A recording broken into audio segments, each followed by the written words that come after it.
let's go back 8 years of, you were 8 years old, I believe, is when you first started to get into skating. Take me back to that. Yeah, I guess my earliest memories were probably growing up skating in my driveway, just up and down the driveway in my little plastic skates that would attach to my shoes. So, yeah, I don't know, probably maybe even younger than 8, just doing that. And then I started hanging out at the skating rink with my friends, not even thinking about the sport of it, just skating because that was what I enjoyed doing. And then when I was 10 is when I got into speed skating on wheels. And roller speed skating from there. What did you love about that? I just loved going fast because even before that, when I was just hanging out at the open sessions, I was the one getting in trouble for skating too fast. So, yeah, I just always loved it. Wait, you got in trouble going too fast, huh? They were like, oh, slow yeah, at down? the open sessions, yeah, because then everyone's just there with their kids and everything, so.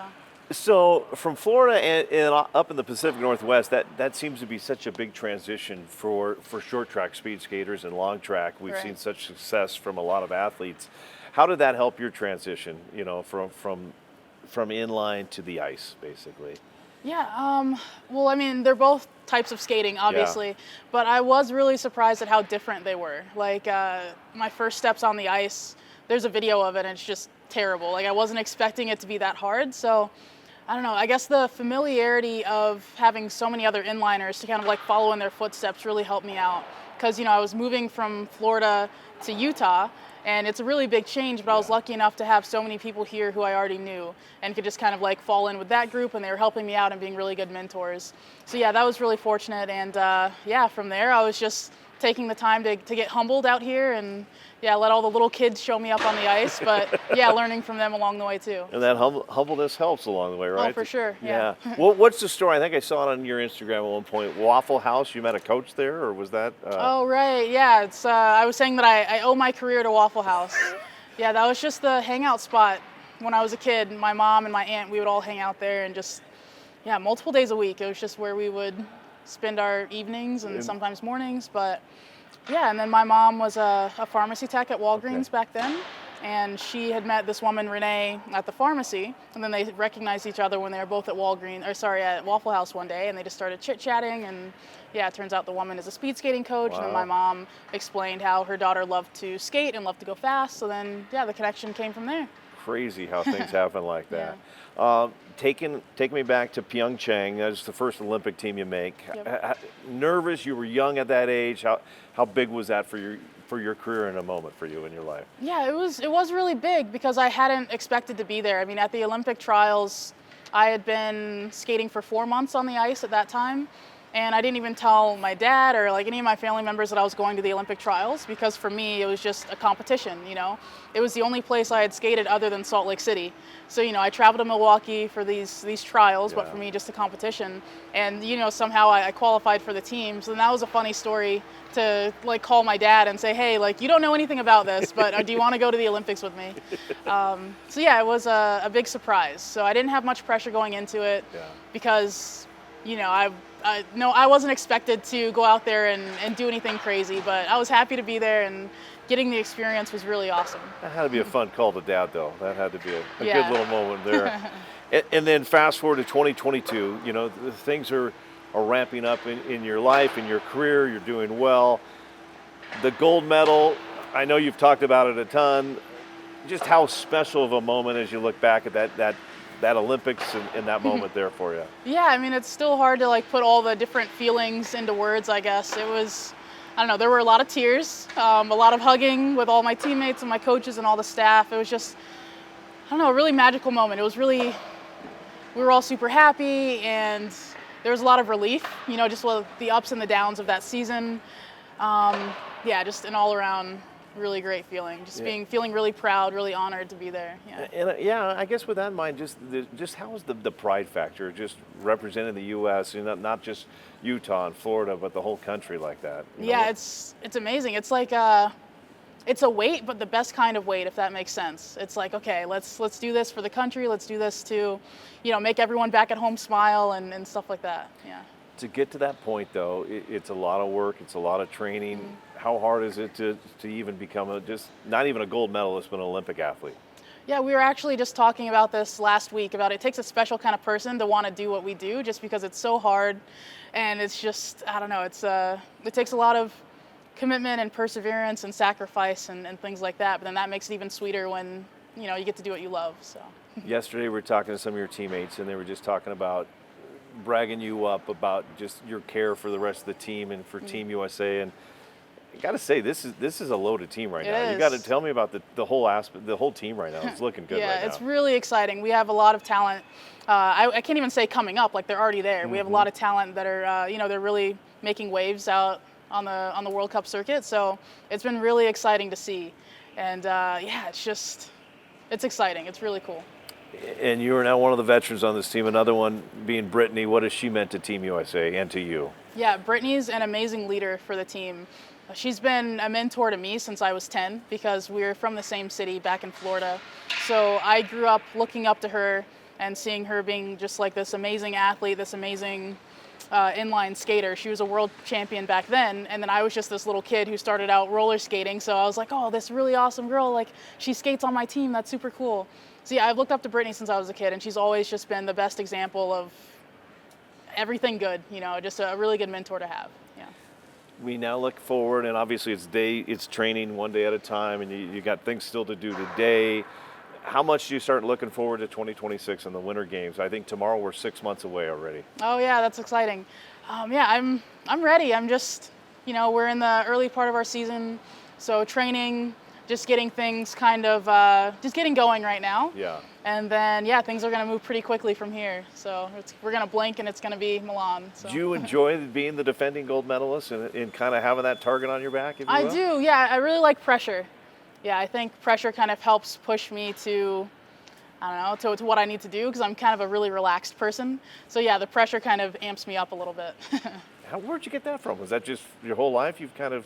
As far as I remember, I've just been, pretty chill. I love it. In Italy, what do you know about Italy? I've been to Italy quite a few times for inline competitions. I have been to Milan once. I was there for the 1 year out features they were doing. Okay. But I love Italy, love the food, love the people, the language. Yeah, super exciting. Favorite food there, you think? Favorite food? I mean, I can't even name one favorite food because where was I? I just went on some trip and it seemed like every meal I wanted Italian. Yeah. So I just love all sorts of Italian food. Let's see, if I had to pick one, be between like lasagna and pizza. Okay. You can't go wrong with either of those Yeah. ones. That's good. It's good eating there. The blades, obviously, to get to your level, you've got to work hard. You've got to be athletic, strong, mentally, physically. But we hear a lot about the blades. How important are having the right set of blades down there? Oh yeah, the blades are really important. Everyone has their own preferences about the type of blades and the length and how they want them sharpened or not sharpened. And it's all just personal preference, but the blades are really important. When you are flying by on the ice, what is going through your mind? Ooh, mostly sit low. Coming from inlines, I was able to cheat the technique a little bit and still go pretty fast. But with ice, you really have to be, super locked into your technique and doing everything just right. So I'm mainly reminding myself to sit low over and over again when I'm out there. Yeah. I don't know whether you like it or not, but you have become a star in the U.S., a role model to many. I guess just what would be some of your advice to some young athletes out there that look up to you and watch you and root for you? I mean, what would be some words of wisdom that you would pass on to them? Yeah, I would say, don't be afraid to, go out there and shoot for your goals, right? Because sometimes your goals can seem, really big and intimidating if you think about them just at just the end goal. Yeah. But if you kind of break it down into these little steps, it makes things a lot easier. So just taking that first step to kind of reach your goals. Growing up, you were a product of the inline skating world. Take me back. Yeah. What did you love about that inline skating? I just loved the racing and the competition. I just loved to go fast as a kid. So just everything about it. I loved pushing my limits and the endurance aspect of it all. And you don't like to lose either. No, definitely not. Where did that come about? Since I was a kid, ever since I could remember, losing really irked me. Yeah. You don't want to lose to anyone. No.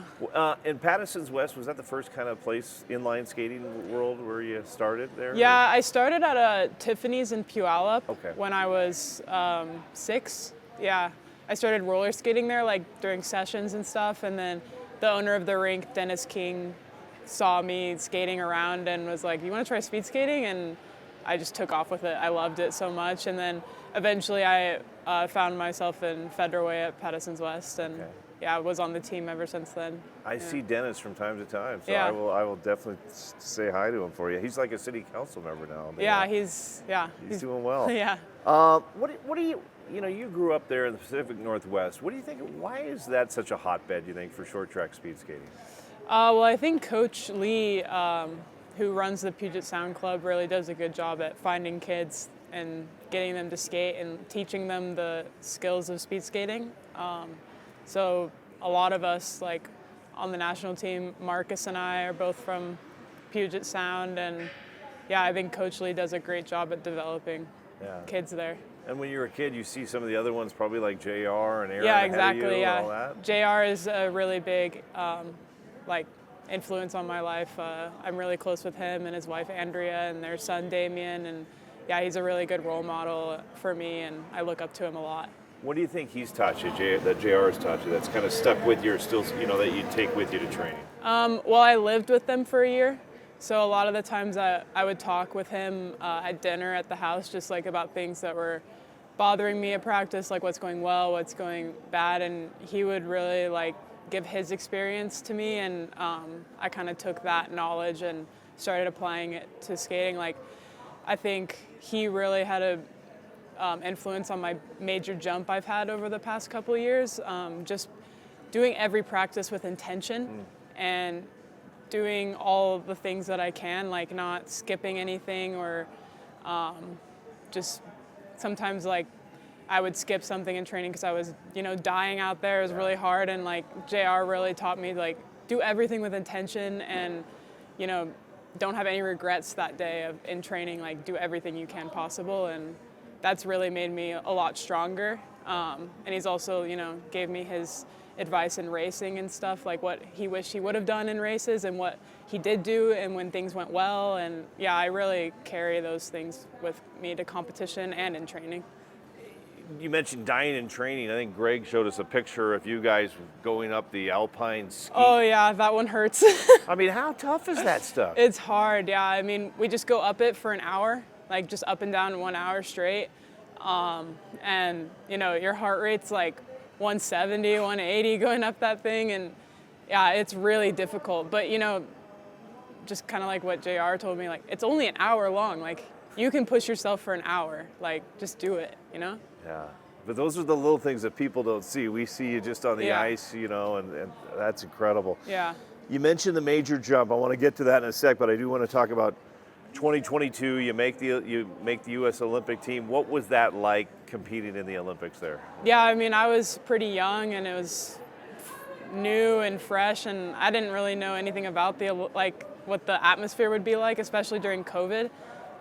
There was no audience or anything, so I think it was a really good experience for me to go into Milan now that I'm a lot more competitive than I was back then. To have that experience. But again, Milan's going to be so different than Beijing was without COVID.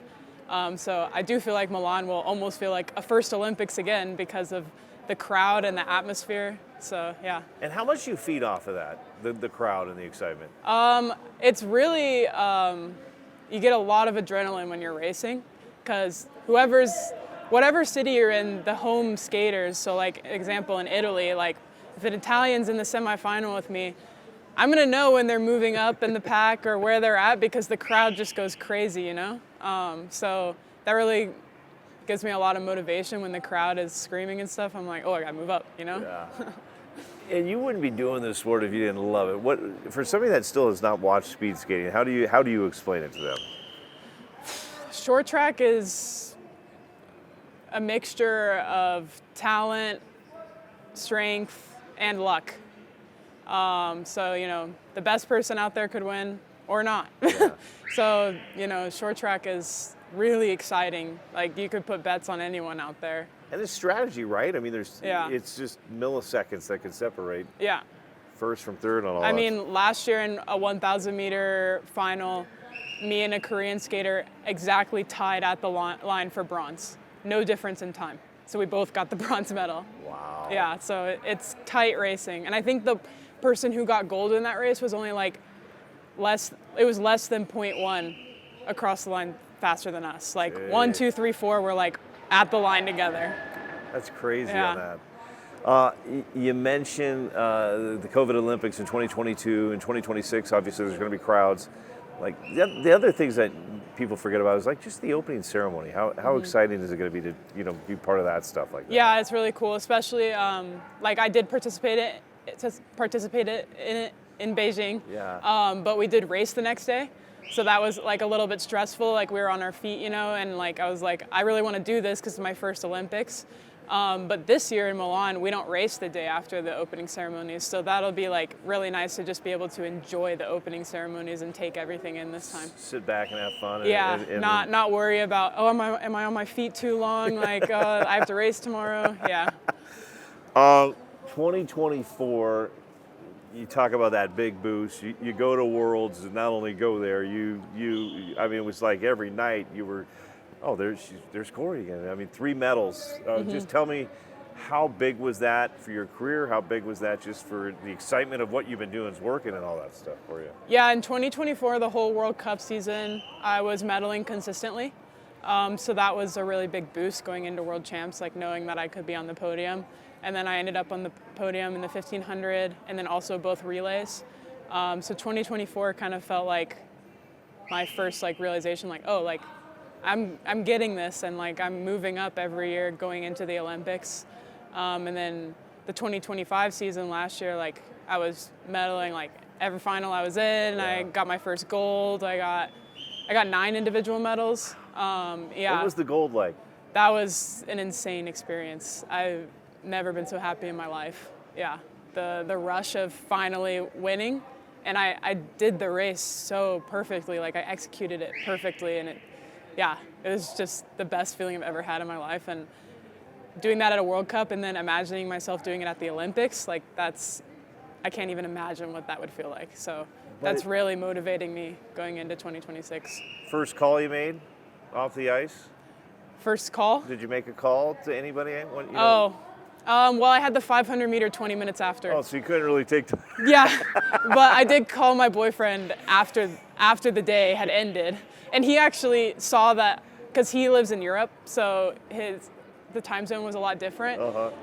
So he saw that I won gold before I could tell him. So I like look at my phone like after the day, because I had 3 500 meter rounds after that, so it'd already been like 2 hours. And then I look at my phone and he's like, you won, you got gold. And yeah, I called him and we celebrated together over the phone. That's awesome. Yeah.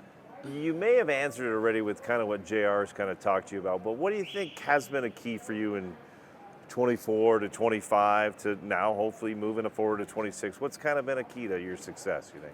Well, having my teammate Kristen Santos with me out there in training, like she's ranked #1 in the world right now. I'm ranked #3.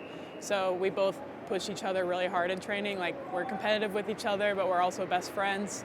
So I think seeing her with her success first kind of like showed me that I could do it too.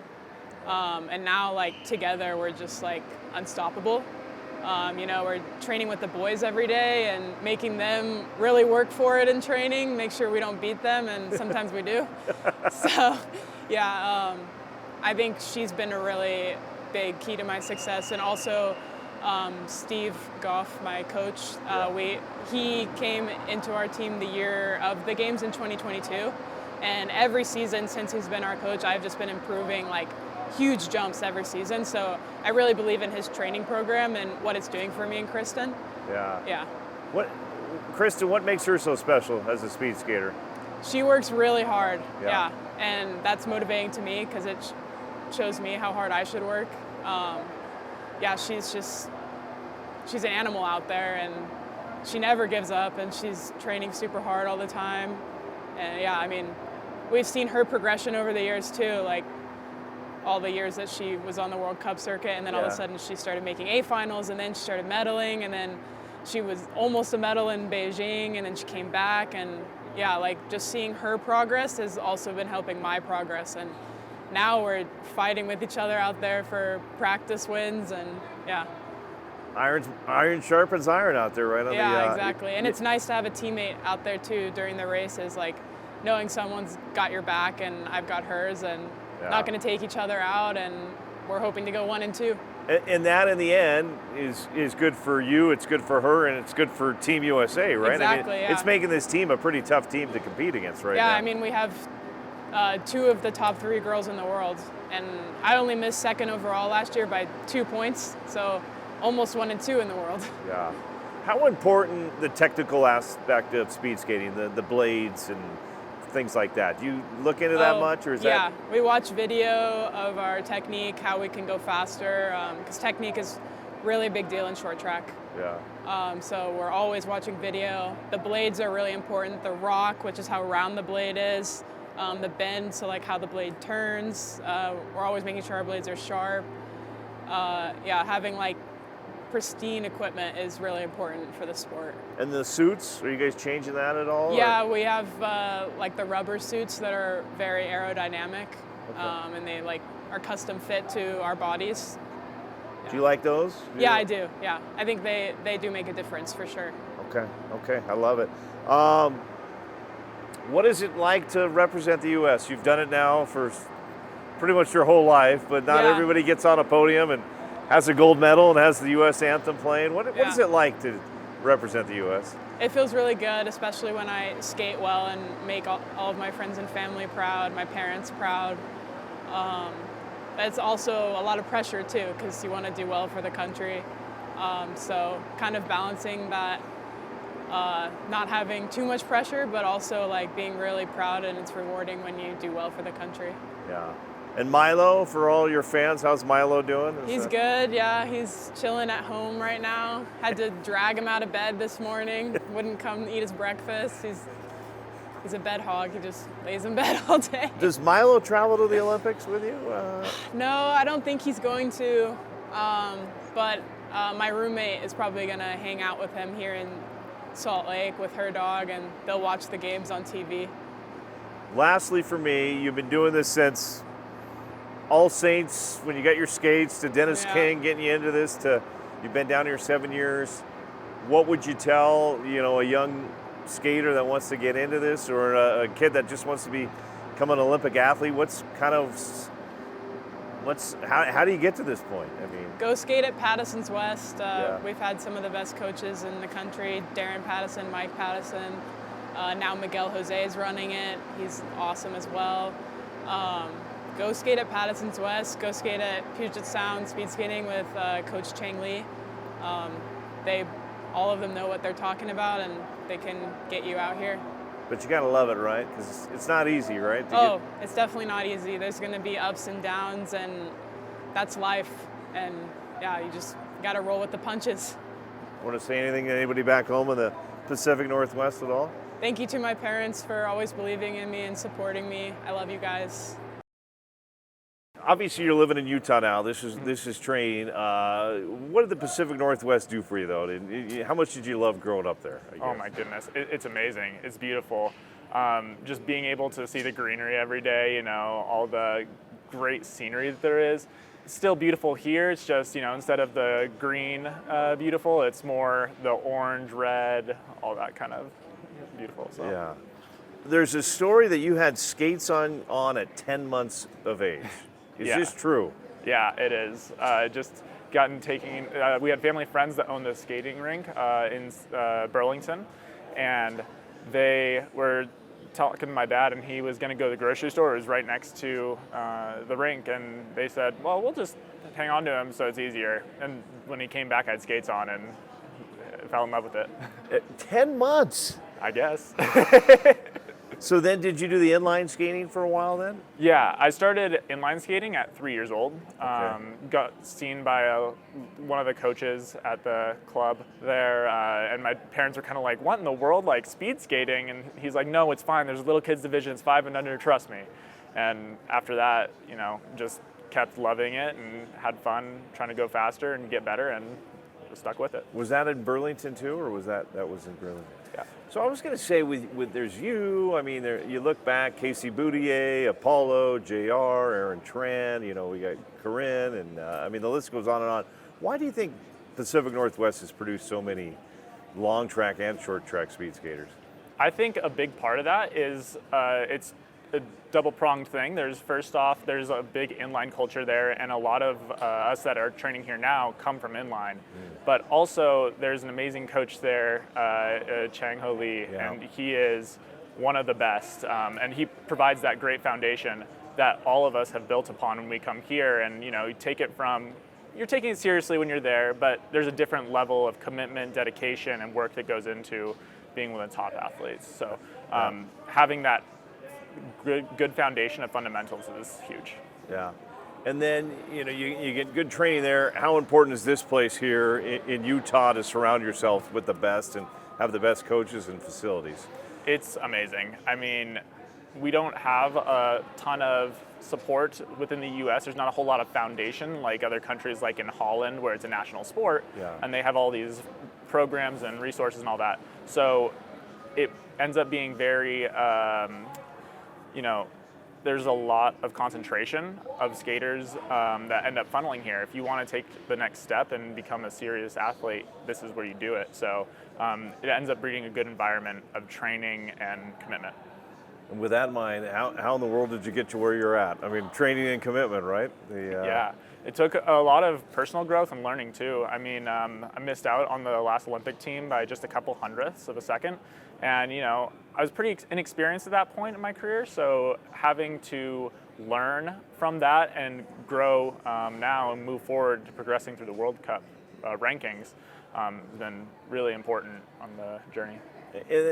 In journey of different athletes, it does sometimes take those little moments to kind of push you to a high, to reach another thing. Obviously, that has probably fueled your fire a little bit, hasn't it? That little moment there. Oh, absolutely. I mean, I like to say you don't learn anything when you win. So you learn things when you're supposed to win and you don't. And that goes for every walk of life, right? If you're supposed to do well and you fail a little bit, you got to go back to the drawing board a little bit. But that always ends up being a good thing because that's where, your best self is built. Rewind a little bit for me. How do you make the decision on long track and short track? I mean, I kind of always took to long track a little bit easier. It was just kind of natural to me. Obviously, we train in the short track rink when we're back in Seattle because it's just a smaller kind of thing. So we don't have the oval. This is the closest oval to the West Coast. So it was kind of a whim though for me when I moved here to be like full-time long track. Let's do it. Yeah. What does it take to be good at long track? It takes a big fitness base. Our summers consisted of lots of aerobic fitness, anaerobic fitness, technical stuff. But also, like I just said, the technical stuff is huge. The how-to, massive, knowing where you need to get better, all that. And then on race day, you still have to go show up. So, and do all those things that you'd practice. And the U.S. is putting together a pretty good long track team. You set a world record. What was that like to be part of that team, to be part of that moment? I mean, just to go through that for me. It was pretty fun. So for me, I was kind of going into it it was my second race of the day. So I had a pretty quick turnaround so I was kind of tired. I was like, I don't know, had some egging injuries going on. I don't know if I'm going to do this. And then we go out and we start having a good race, and it felt pretty all right. Didn't feel like anything spectacular, which is kind of crazy to say. Yeah. And I honestly didn't even realize when we had crossed the line that we had broken the world record. It didn't click in my head. So there's a pretty funny moment somewhere of somebody said something to me and the camera was on. I just went, woo! But when I heard that, it was amazing. It's something, our team is the same guys we train with every day here. So getting to do that with your boys, your friends, it was pretty special. That's something you'll never take that away from you guys. That's pretty cool. Yeah. And that's all obviously got to be okay, we can compete against the best, obviously. When you see things like that, results like that, right? I mean, anything's possible, right, with this team? Yeah, absolutely. I mean, we're very confident in ourselves, and we've done well across the past couple of years. So to have that culminate in a world record moment was pretty awesome. In sports, there's ups and downs. You've had to deal with broken arms. You had a bike accident you've got through. How have those things made you tougher as an athlete? Well, you definitely learn to take things in stride. Not everything's always going to be perfect, and that is really helpful to be reminded of sometimes, even if it's under bad circumstances. A lot of what we do with skating is being able to take things that happen, whether it be little injuries, you're not feeling good on a day, and take that and do your best with it. So, like back a couple years ago when I crashed on my bike, my hand was pretty mangled. It taught me that I can get better in other ways, even if that's not necessarily on the ice at that time, or not pushing the intensity or speed. There are other ways to get better. Yeah. What would it mean to make that Olympic team in 2026? What would that be like for somebody that's trained since you had skates on since you were 10 months old, I guess? Yeah. It would be amazing. It would just be coming to a pinnacle in the journey, and it's doing what you want to do when you were a kid, right? So it's a realization of a dream you've had for a long time, and it would just mean everything. Yeah. And what is it like? It's obviously nice to represent Skagit Valley, Kirkland, Juanita High, now Edgewood. Might as well throw Fife and Milton into that since your parents are there. But what's it like putting the red, white, and blue on and going out there and representing the U.S.? Oh, it's a special feeling, you know. You get to grow up watching all these amazing athletes over the years, all these sports representing their country. So getting to do that and just show people what you've done over the past few years and what you're doing with your life, kind of, and do that for your country is pretty special. Pretty cool stuff, yeah, that 100%. We were talking with the short trackers about the technical aspects of it. How much is that in long track, like blades? How important are little things like that? Oh, it's huge. Last year I ended up having a little bit of blade issues before our first World Cups, and I just felt like I couldn't skate at all. Got those ironed out pretty well, and then immediately I would say if I was to guess how many World Cup ranks I would have risen, because it was right before our World Cup season. So I think it probably made like a 15 to 20 spot difference in terms of like where I placed, just because I felt more comfortable in my stuff. And that's just each skater's different with their blade, basically, right? Is that? Yeah, I think on short track, there's probably a little bit more variation on short track. Their blades are a little rounder, so it leads for more wiggle room. Our blades on long track are a little bit flatter because we're on a bigger radius. So people generally are on the same setup, but still, if that setup gets messed up at all, you definitely tell immediately. You're like, what's going on? So you just go back into the tech center and figure it out? And Try to. Yeah. Well, that's what makes it tough too, is sometimes you're like, is it me or is it my equipment? Which is tough, so. Okay, that's good, interesting. Yeah. All right, anything else you want to say, or? No. Hey, rock and roll. Well, I guess my last question is, you're doing well. I mean, you're on the right path. What advice would you give, not just for skaters, for young athletes out there that want to succeed in life? I'd say definitely embrace the journey.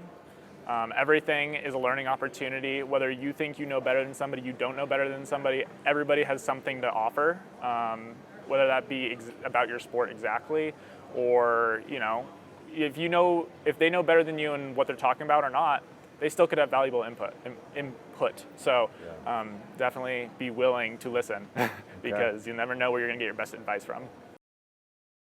Take me back. I've got a story that you were on the ice when you were 2 or even younger?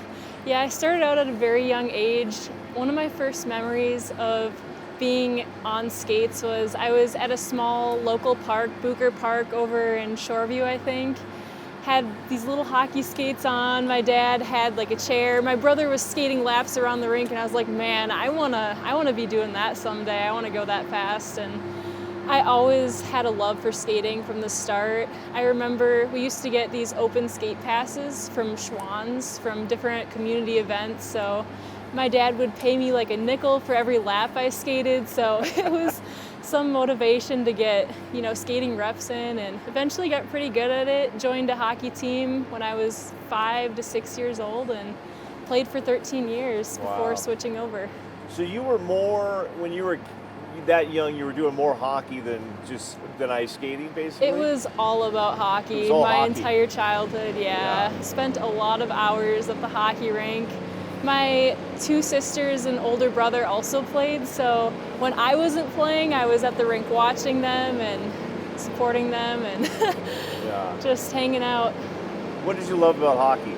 I love the competitiveness. I also always have just loved skating, going fast. I always had a passion for playing. It was just so much fun, and that was the best part about it. But I eventually figured out that I just really loved speed, so it made the transition to speed skating pretty seamless. And you kind of gave me that story. Long story short, there just became a time where it was either I got to pick long track or hockey, basically, right? Yeah, so basically my older brother was the first in my family to kind of dabble in speed skating. We had switched from Centennial to Roseville because my parents worked closer in the area, so it made it a lot more convenient to get to practice. And we practiced at the John Rose Oval, which has a long track oval.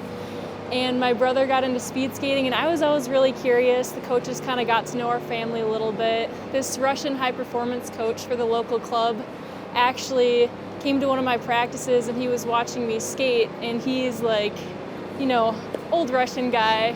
He told me, "You come speed skate, your country needs you." And I was like, well, okay, I can't say no. So I followed him down to the rink and strapped on an old pair of speed skates, and that was my first intro to speed skating, and I was like really addicted. It was super cool, very different, but you could already go a lot faster because the blades are just that much longer than hockey skates. So that was my official start. I was going to say, rest is history after that. Rest is pretty much history. But a little different. Hockey, it's a team. You know, it's a team. You're working together as a team. And in long track, it's.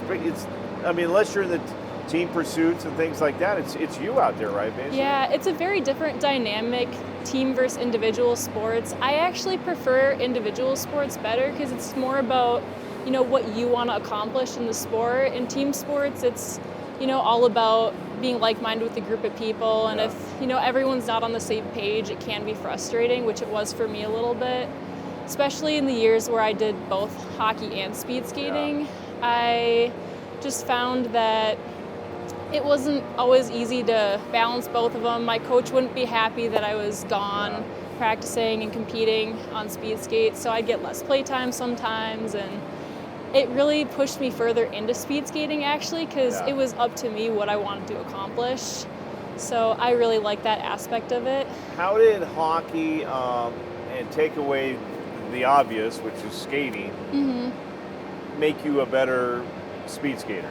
It taught me a lot of really valuable lessons, like how to work hard with people, how to compete. Taught me the value of practicing and how it, you know, helps you improve in the long run and how to reach, you know, goals. But I just found speed skating was the sport for me. I loved the aggressiveness of hockey, but I loved going fast out on this track even more. So I know the state of Colorado would like to claim they're the #1 winter Olympic sport, but I think Minnesota could claim it as well. Yeah, we have a lot of good athletes coming out of our state. How much pride do you got? I mean, you're representing the U.S., but let's start with Minnesota. How much pride do you have just representing that great state? Oh, so much. I love Minnesota, and I'm really proud to call it my home. Just the community there, and everyone supports each other. It's like a feeling like no other. It's not the same out here in Utah. I definitely miss being home and just having the people around me that I do. And with that, then moving forward on the international stage, putting on the red, white, and blue, what's it like representing the U.S. out there? It's such an honor. I absolutely love it. It's my favorite thing to do. I feel very blessed to be competing with the flag on my back. It's truly special. What would it mean to be in those Olympic Games? I know it's a day at a time, it's a process, but yeah, what it's would definitely a journey getting there, but it's always been a lifelong goal of mine. I remember as a child watching, Michael Phelps, Simone Biles, the greats of a lot of different sports compete on the Olympic stage, and I always knew that was something I wanted to achieve. So it would mean the world to qualify and be able to represent my country there. Was there one point in your life you wanted to do hockey? It would be like Hillary Knight? Yeah, there was. And then as I started to figure things out in speed skating and compete at Junior Worlds and eventually on the Senior World Cup level, it became really clear to me that that's what I was destined to do and that's where I wanted to go in the sport. Brittany and Erin, what do they mean to this team?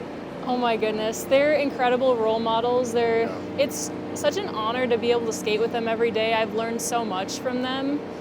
They are really down-to-earth people, super hard workers, and just great role models for young girls coming into the sport. Definitely helped this. I mean, this team has become a pretty talented group of. It's a very talented group of skaters, and I'm just feel very blessed that I'm able to be out here to train with them all.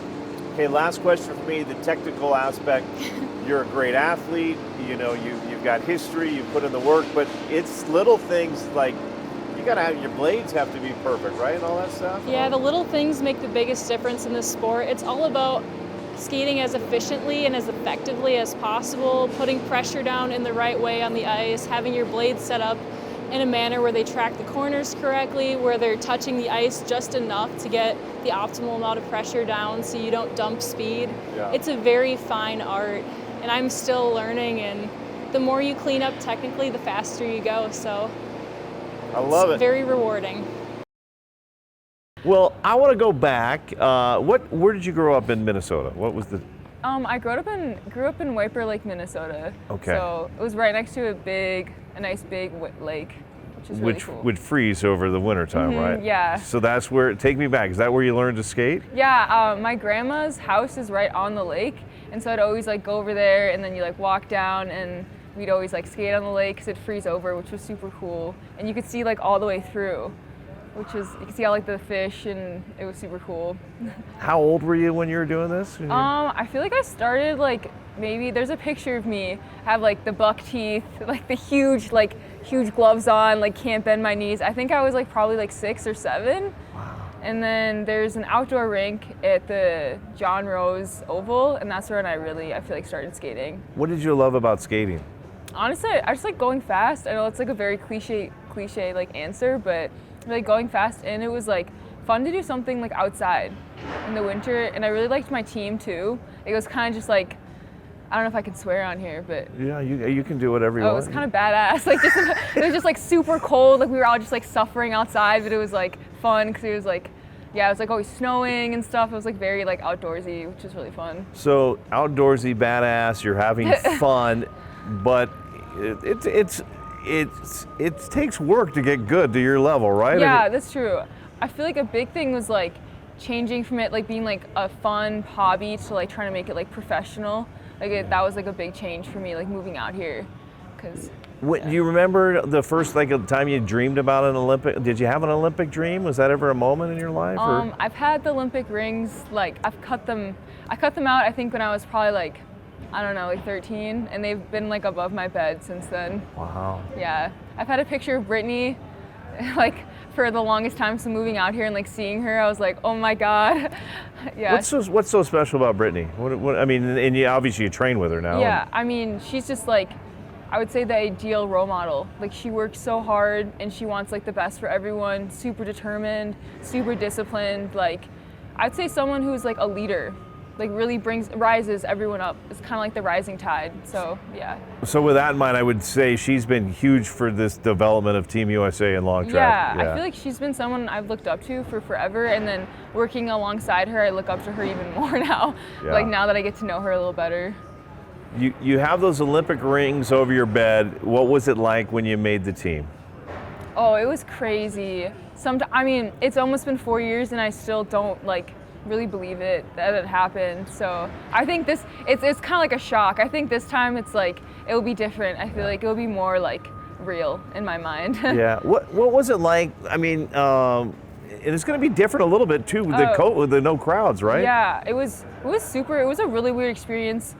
Honestly, especially for me, I've never made a World Cup before that. So that was my first like international big race, and it was the Olympics. So it was like really extreme. And then there's COVID. So it was like definitely like a lot to take on, but it was super cool. Yeah. Yeah. What can you take from that to this next experience and getting ready for it now? I feel like the pressure, to be honest, I feel like that was like a very pressure cookie like situation. So I feel like I've like learned to like kind of like the second time around, it does feel different. It's like, okay, like I know what to expect in Milwaukee. Like you're gonna have to show up and you're gonna have to perform that day, and yeah, you're gonna have to give it your all. So training so far, everything's going good health-wise for you and everything right now? Yeah, I broke my foot last year, so that's always like kind of a little bit because I rolled it again like a month ago or something. So just trying to like make sure you don't get like any big injuries. But yeah, so far everything's going really well. So far, everything's been going good. Yeah. And you're back on the ice tomorrow morning, right? Is that or Yes, yeah. tomorrow morning on the okay.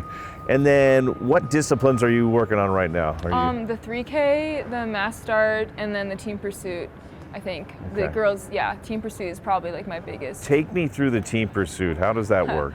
Okay, so there's 3 people, and the most effective way is if you're in the same order, and then you push the person in front of you, and the last person is the last time across the line. So you have to make sure everyone finishes like at the same time. So it's definitely the hardest race. Like it's like strategy, and then you have to push, and then it's like teamwork, and it's like you're trying to go as fast as you can. So for 6 laps. So yeah. There's a lot to do. There's a lot to do, but I would say it's the most gratifying too, because it's like with people, you know, it's like with your teammates, you can accomplish like so much more. Yeah. Yeah.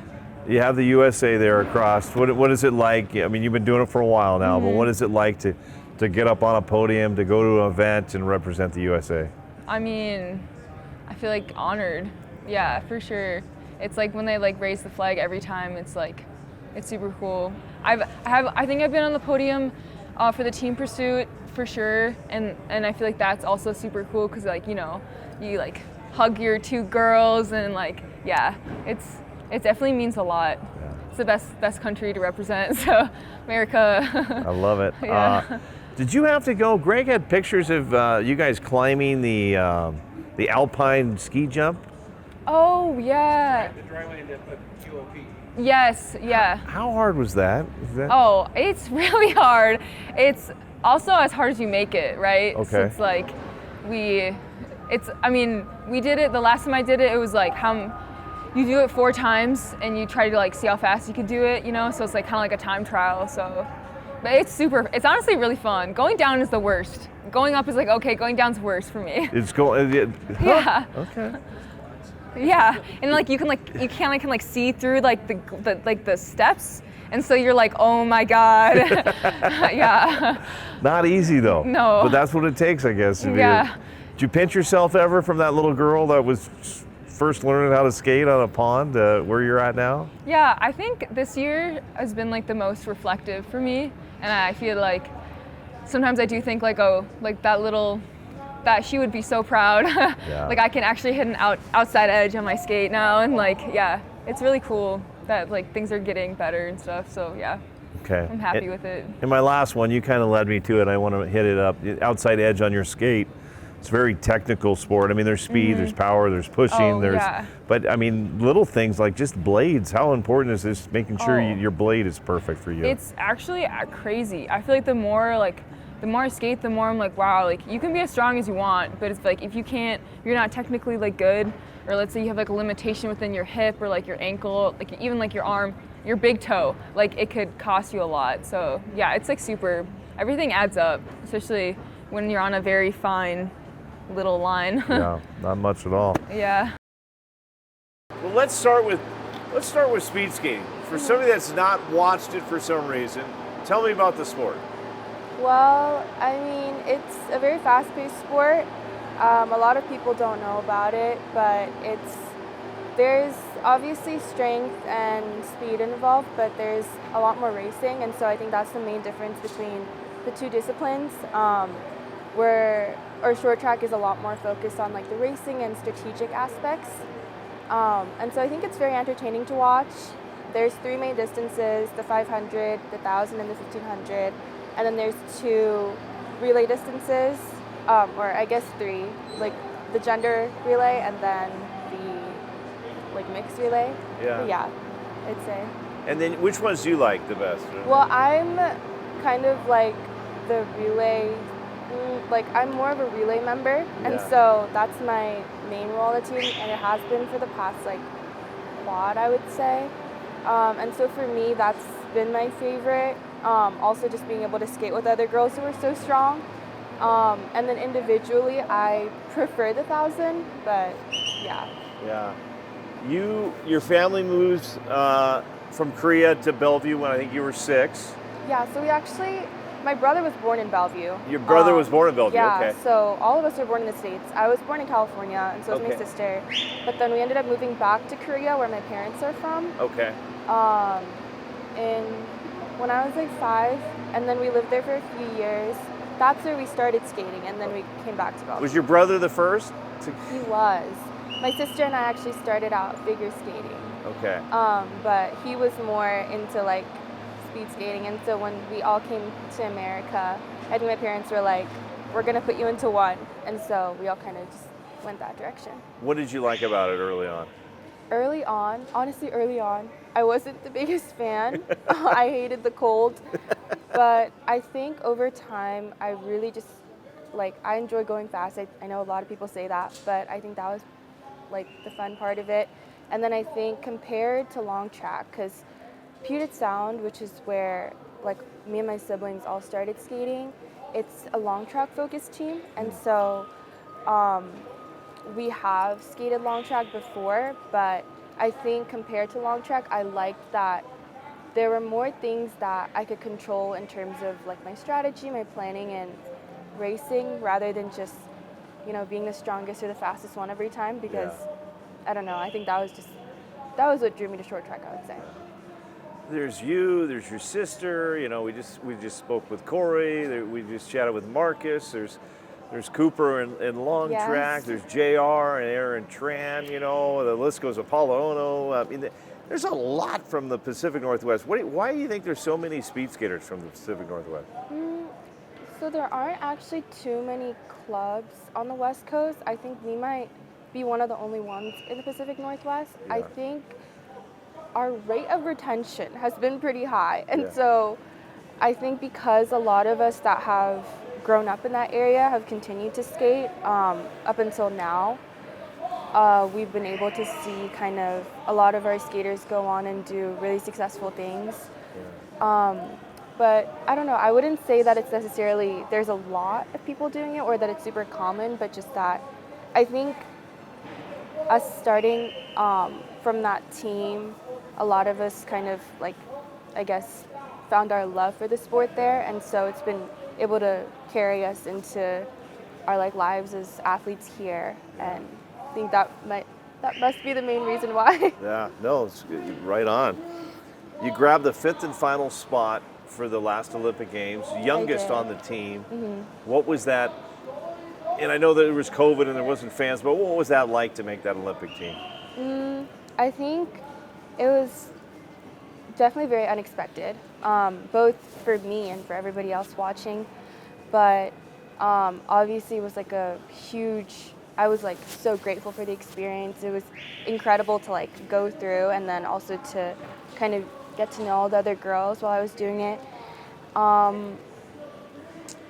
mean, I think coming onto the team so suddenly, and with it being my first team, there were a lot of difficulties as well. But overall, I think it was just a huge honor, and like it was incredible. Did it when you left there? Did it kind of put a hunger in yourself? Like, okay, I know what I got to do now at the next time, and how to get better and all that stuff. Yes and no. I think if all of the variables that kind of go into this were controlled, I would have been feeling a lot more confident going into trials this quad. But I was actually off completely last season. I didn't touch the ice for like 9 months because of an injury, like just a chronic injury coming back. And so I think I've really only started skating again since May. And so I think it's kind of hard to translate my experiences from 4 years ago to now, just because the circumstances in which I've been skating are so different. But I am definitely trying to keep the experience and like everything I learned in mind, so that I can keep myself in check and then hopefully put out the best performance I can at Olympic trials. And I've dealt with a lot of athletes through the years, and the ones that get injured, sometimes they learn a lot when they're sidelined. Did you learn Right. much when you were, you know? Yeah, I mean, I think I learned so much more about my body. I was in physical therapy for 8-ish months, and so doing that, like all the time, I still, you know, do all those exercises, and then also just learning how my body reacts to certain things, where like the strengths and weaknesses are. areas for improvement. And so I think that has been really helpful. But yeah, there's still definitely some worries surrounding that area. So Is it fun doing this journey with your sister? 100%. I mean, we weren't sure at all if she was even going to be able to make it out here this summer, just because like she had to request leave from her school, and the protocols that they follow are quite different from like, you know, Duke or anywhere else. And so we weren't entirely sure if she would be able to make it out here, but thankfully she is, and she's been doing incredibly well, and I'm so proud of her. What would it mean for you to make a second Olympic team? I mean, I think it's just everything that I could like ever dream of. It's truly like, I think last Olympic trials, it wasn't even really something that I could even like hope for, just because I did not think I had a shot. But then this time, I think building up to this trials, having prepared, been out with the team for so many seasons, and having become a part of the team like more so than last time, I think it would just mean a lot more to me personally. In terms of representing like the US and everything, it's still just as much of an honor and so incredible. But yeah, I think to me personally it would mean a lot more this time. And I got to get you to practice. I'm going to ask one more real Yes. quickly. You talk about this team. This U.S. team is loaded right now. Mm-hmm. What is it like? How much do Corey and Santos they push? Yes. They push you. Yeah, I mean, they're just such incredible and hardworking skaters. I think from them there's so much to learn in terms of just like skating, but also like all these character traits that they have. That's what makes them such good skaters, and you can see that on the ice. And so it's definitely like kind of crazy to think about how we have two of the best girls in the world skating on ice with us all the time. But yeah, I mean, they're also just, they're so down to earth, and they're very, I don't know, they've always been like a great like presence for me these past few years. So it's been good, I would say.